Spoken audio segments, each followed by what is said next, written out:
What are you doing? I'm presenting an award, and I'm also nominated for an award. So I've got something to do in both halves, even if in the second half all it is look very disappointed, but proud for the person who has won the award that I'm nominated for. Have you practiced your face just in case? I've been trying, but it's very difficult, isn't it, to practice the right face. Where do you put your face? You just have to hope the camera goes off you soon. Because you are proud and pleased, all those things, but it's so cliched, isn't it? All the expressions you could possibly pull are sort of cliched. And is there one you're more nervous about, presenting or potentially receiving? I think I'm more nervous about having to pull the disappointed face and smile at all the things. Presenting, I'm quite excited about presenting because it's a very special award to someone I've known for years. It's a Lifetime Achievement Award, and I have to speak about his life, and there's a film of his life, and actually I'm really looking forward to that. It's Michael White, and I'm really I'm proud of that they asked me, and he's just a most brilliant impresario ever, really, and I'm looking forward to that, to being able to make a couple of minutes just to say how much we appreciate what he's done, It's quite an honour, isn't it, actually, to be the person to pay homage to someone that means a lot to you? Yeah, it is an honour. It should have been my double act partner, Peter Richardson, because when we were first starting out, Peter was the producer of our show and made the connection with Michael White then. So really, it should be Peter, but he's not here today, so phooey. It's me.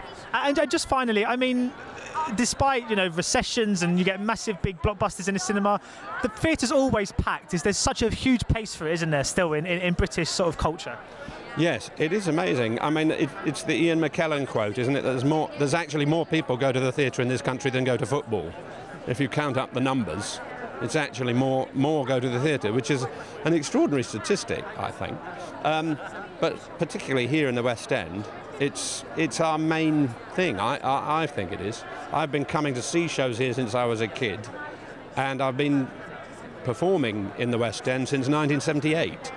So this must be my 8th or 9th, something like that, time that I've been performing in the West End. So it's like home, really. So just quickly, is there anything on at the moment that you really recommend? Any plays that you've seen or know of? Now the trouble with this is, you see, I was asked this the other day, is that if you're in a show like Charlie and the Chocolate Factory, that's been I've nearly been working on it now for nearly 18 months. It pretty much takes up all your time, and you don't get to see, even when mates are in things and friends are in things, you just don't get to see anything. So as soon as I finish my contract in a few months' time, I shall be out watching everybody else's work. I'd love to catch, I saw an extract from Mormon today, I'd love to catch that, it looks great, but shows open and close even while we're still in rehearsals, and these big shows like Charlie and the Chocolate Factory run for forever and ever, and you don't get to see anyone else's work. I mean, the line between cinema and theatre at the moment seems to be increasingly blurred. Has that ever been more obvious to you when working under Sam Mendes? The line between cinema and theatre is certainly blurred at the moment, with so many films being turned into plays now and things, some very successfully, some less so. And then working, of course, for Sam Mendes in Charlie and the Chocolate Factory. But in a way, Charlie and the Chocolate Factory, apart from the fact that we have to repeat it 8 times a week, is a bit like a movie, because Sam was in charge of 5 or 6 major departments, the special effects department and the wardrobe department, the set design department. It's such a huge monster. So in a way, he was pretty much in his element as a film director anyway. It's a similar job, I think. Similar job for him, less so for us. As I say, we've then got to do it 8 times a week. Well, thank you so much for your time today. Thank you. Appreciate it. Thank you. Cheers. Thanks a lot. Cheers.